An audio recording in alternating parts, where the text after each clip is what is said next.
What's up, Meta Nerds? This video is all about the TIE Boarding Shuttle, also known as the TIE Boarding Craft. Like all TIEs, it was manufactured by Sinar Fleet Systems, and was built using the frame of the TIE Bomber.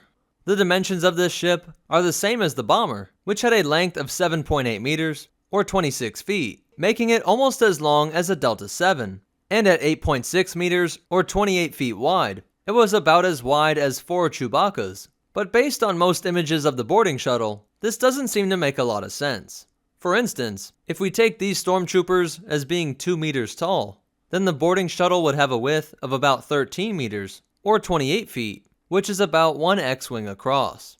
But either way, it had a height of 5.4 meters, or 18 feet, making it about half the height of an ATDP. Assuming that it had the same speed as the bomber, its top atmospheric speed would be 850 kilometers per hour, or 528 miles per hour, making it about half as fast as the TIE Defender. It doesn't seem to have had any shielding or hyperdrive, and was devoid of any weaponry. It would usually be escorted by TIE fighters, and was itself flown by a single pilot, and contained a crew of 12 stormtroopers, which would all sit inside of the modified pod that would have housed the payload inside of a TIE bomber.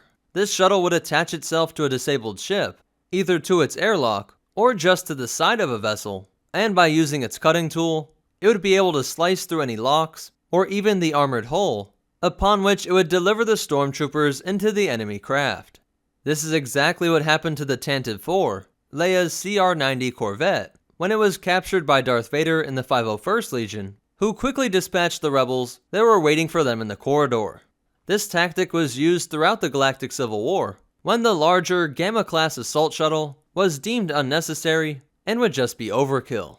In addition to being a ship can opener and troop injector, the section behind the cockpit was elongated so that it could capture most types of escape pods, and even contained a rope ladder for rescuing those stranded out in space.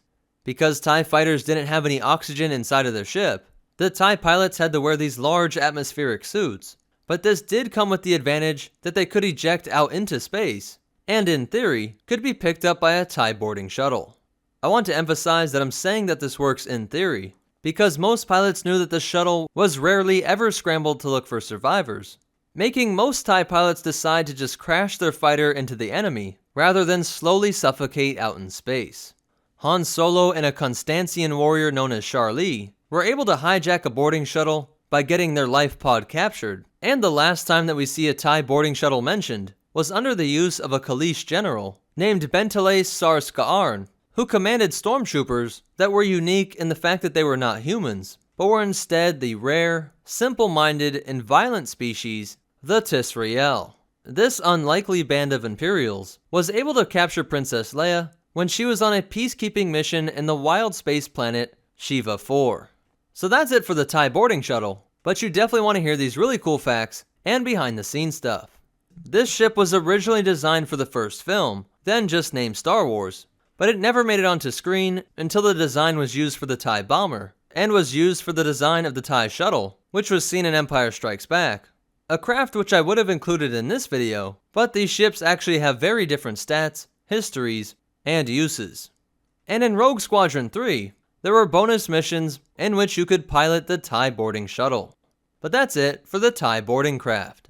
If you liked it, go ahead and hit that like button. And if you want to check out our social media, or ways that you can help support this channel, be sure to check out the description down below. If you want to see more, be sure to hit that subscribe button, and hit the bell icon so that you get notifications. And more important than all that, remember, one well-placed grenade really could have changed the opening of A New Hope, and the Force will be with you, always.